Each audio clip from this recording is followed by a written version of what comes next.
Sir, please relax. You shouldn't be standing out here in this heat. This forest is burying my home, son. The city fines are worse. Don't you worry about the city. I'm clearing this for free.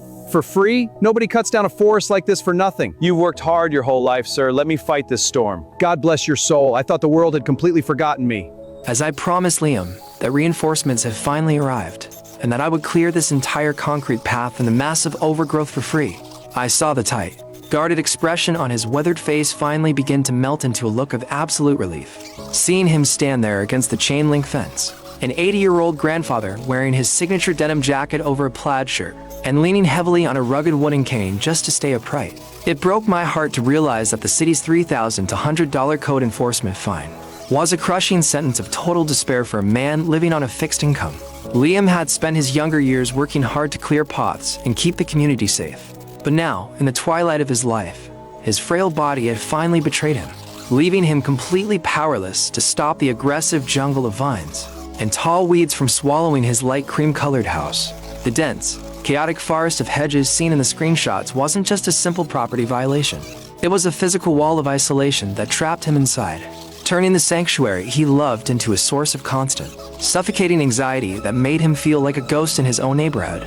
But local authorities in Tallahassee didn't see the decades of quiet service he had given. They only saw a cold violation on a piece of paper and a set of administrative rules that they heartlessly prioritized over human compassion. As the thunderous roar of my string tremor finally cut through the heavy silence of the afternoon, and I began the grueling, sweaty process of hacking down the thick walls of green bush under his eyes, I could feel the invisible weight of fear lifting off his shoulders. Each square foot of concrete driveway I revealed, slicing through the tangled branches that hid his windows, felt like we were restoring more than just property value. We were giving back the basic human dignity he thought he had lost to old age. It raises a painful and deeply distressing question about how our modern cities treat our elders when they can no longer fight for themselves. Is it morally justifiable for local governments to threaten vulnerable, isolated seniors with massive, life-altering fines when they are clearly facing severe physical distress?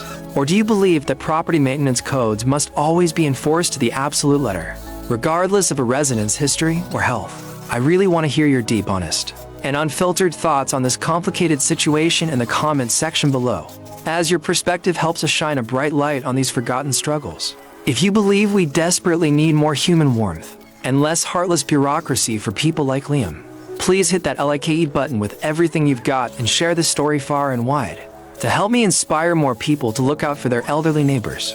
Your incredible support is the only reason I can keep running these heavy machines and showing these beautiful families that they are never truly alone in the dark.